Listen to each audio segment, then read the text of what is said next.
We're in Reykjavik. You still have 550 miles of water to cross to get to Scotland. We are now late. All of the other aircraft have overtaken us. Some of those aircraft are now making landfall in the United Kingdom. The original plan was to land in Wick, Scotland, which was the last stop on the original route across the North Atlantic. Unfortunately, Scotland that day was miserable.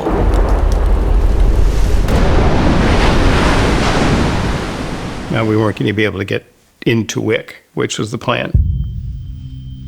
But Spirit of Douglas provided us with the solutions that we needed to catch up on the schedule.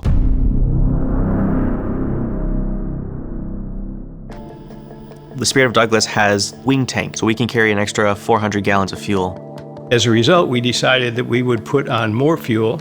And decided that we were going to forego our planned stop in Wick. And fly all the way to London. Instead of being a 4.5-hour leg, it was going to be almost a 7-hour leg. Which was kind of an epic flight because of the distance. But her additional fuel and her speed is what makes her capable of doing this kind of thing. November 8336, Charlie Tower, wind calm, runway 19, cleared for takeoff. D2, a little bit more, a little bit more. Good, here we go. We'll do ring gear up. Great, here we go.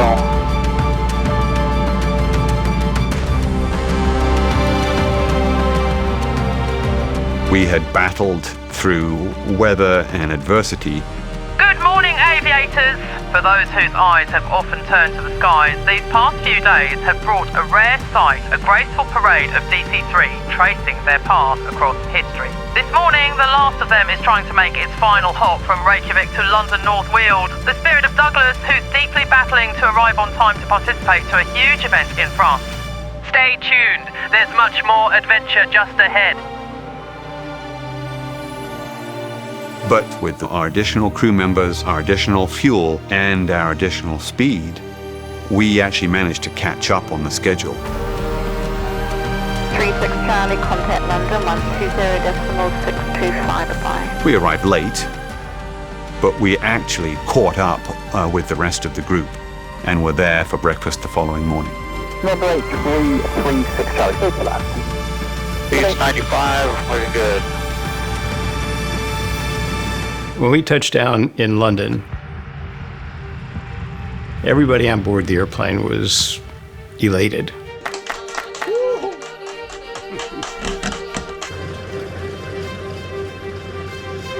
We had now completed the last leg of an Atlantic crossing, and any time that you make an Atlantic crossing in an airplane like this, it's an event. Everybody was still healthy. Nobody got wet. It was just a great feeling to be on the ground there. And a feeling of accomplishment. It took a lot of teamwork, a lot of planning, a lot of preparation, and it all paid off. We were now in London safely with the airplane as we'd intended. I was also proud of having gotten that damn airplane there. She had done everything she possibly could, and we had persevered and succeeded. It was wonderful to know that we weren't going to miss the main event, right? The real reason that we had done all of this we were not going to miss that. Good morning, aviators, and especially welcome to Normandy. Yes, you heard that right. Normandy is the place to be this week as the region lights up to celebrate the 80th anniversary of D-Day. And what a celebration. Hundreds of events across Normandy, millions of visitors from every corner of the world. And the highlight of the week will be the official ceremony on June 6th, right on Omaha Beach, where the French presidential couple will welcome world leaders from nearly every nation alongside the last living D-Day veterans and the true heroes of 1944. And speaking of legends in the sky, yes, the D-Day squadron is here too. After a short stop at London North Weald, where crews polished their DC-3s and took part in commemorative events, Placid Lassie, That's All Brother, Western Airlines and of course Spirit of Douglas have now repositioned to Cherbourg Airport. So if you're in the area, don't miss it. These aircraft are true living legends. Stay tuned. We'll be bringing you more live updates throughout these once-in-a-lifetime events. And remember, history isn't just in the books. This week it's flying right above your head. At school, history was all about the Second World War. New Zealand played a part in World War II. We sent a lot of troops. We're very thankful for everybody that fought during those times, and we really connected to history. We're inspired by history. The best thing that we could do is try to honour what was happening in World War II, and so to have something to hook onto and say, hey, we can tell a new story of history with an old piece of history just seemed a remarkable opportunity. The meaning, it was to mark that anniversary, to remember the people involved, the people that were affected, and a lot of those people who didn't come back.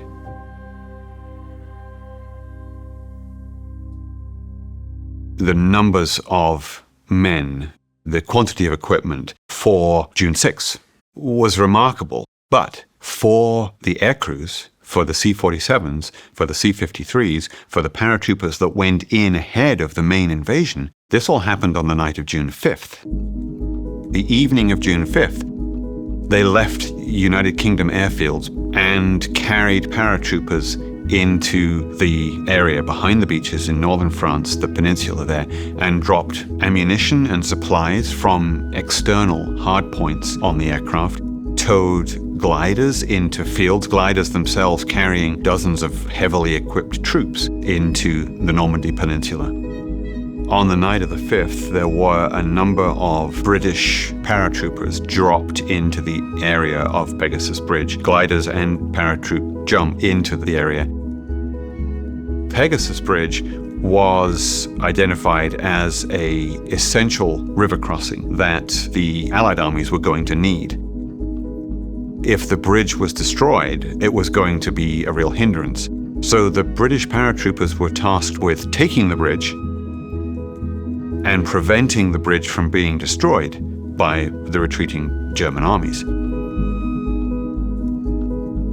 The role that these aircraft played in that global conflict is one of the things that we find fascinating about it. It wasn't designed as a warbird, it wasn't designed as a military airplane, it wasn't designed as a paratroop transport, it certainly wasn't designed as a combat aircraft. It was designed as a civil airliner. The C-47 and C-53 really genuinely opened the liberation of Europe. General Eisenhower, Ike, attributed the success of the Allies to three things: the Jeep, the one-ton truck, and the DC-3. Not one of them was a weapon of war. It was a weapon of transport.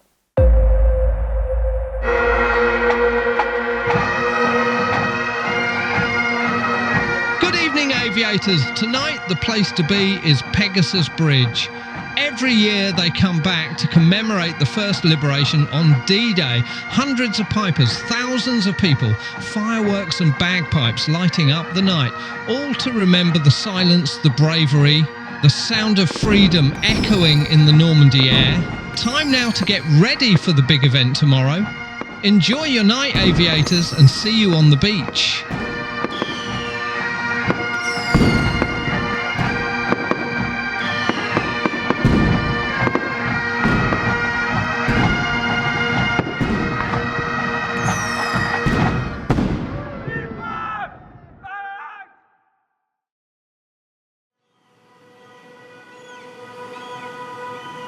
Good morning, aviators, and welcome to a very special day. For those who had a short night, blame it on the fireworks and the bagpipes. Well, grab a strong coffee and your best pair of sunglasses, because today is the big one.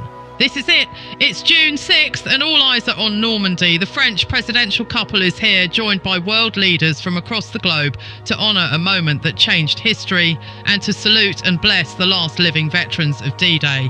Crowds are gathering, flags are waving, and once again this coastline echoes with the spirit of freedom. So find a good spot, feel the breeze and take it all in.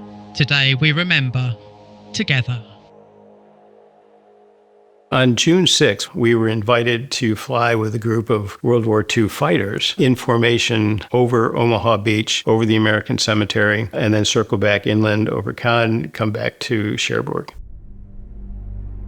Being able to see those spots and looking down at Omaha Beach, seeing the cemetery, seeing the ships right offshore, seeing this group of fighters in between our formation. It was just magnificent. I'm transported back trying to imagine what that would have been like. Feeling the weight of what took place there. The people that were involved, what it must have felt like to them, the magnitude of the event to have this kind of celebration with this kind of turnout. Dakota flight 1 minute to parade. Dakota for Roger, thank you. 80 years after it happened. It's a real privilege to be able to access that history. Flying a DC-3 at an altitude very similar to the one that aircraft would have used on that night. Dakota flight parade in 10 seconds. Dakota flight start that turn now. To see people, celebrating that event as life-changing, not only for them, but for their parents and grandparents and their country.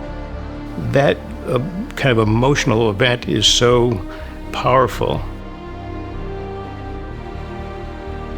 Feeling it in that way just brought me much closer to what it must have felt like for my father, who landed in Normandy. And all right, Dakota flight, let's go ahead and do the parade.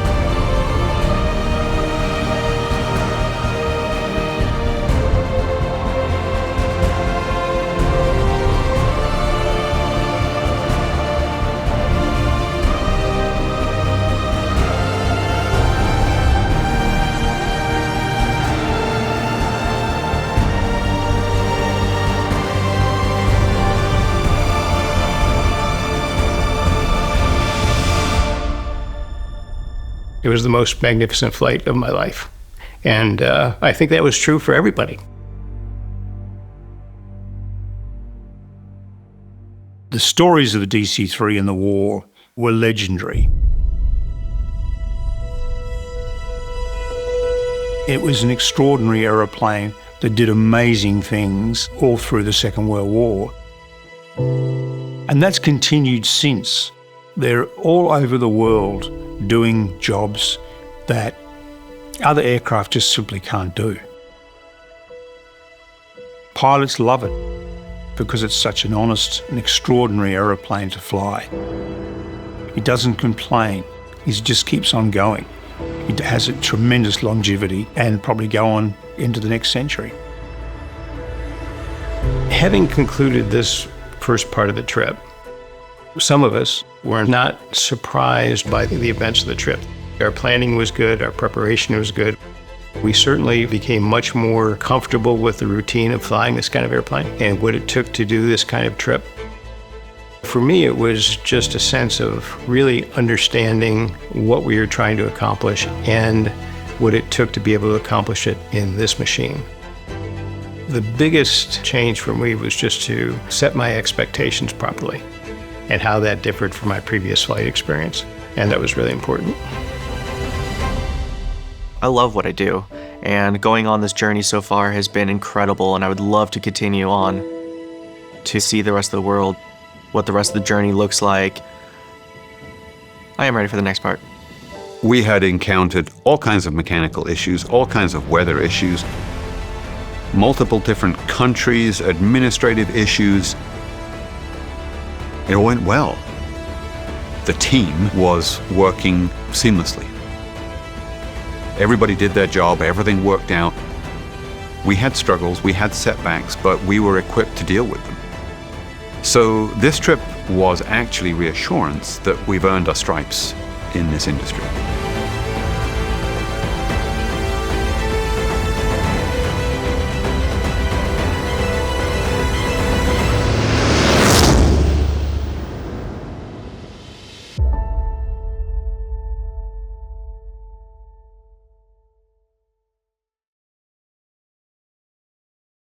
The day is breaking softly and the night is glowing true. I feel a million eyes, but I can just see you. no rain, no thunder. It's just your light, your voice, the heaven of our kiss, the wonder of our choice.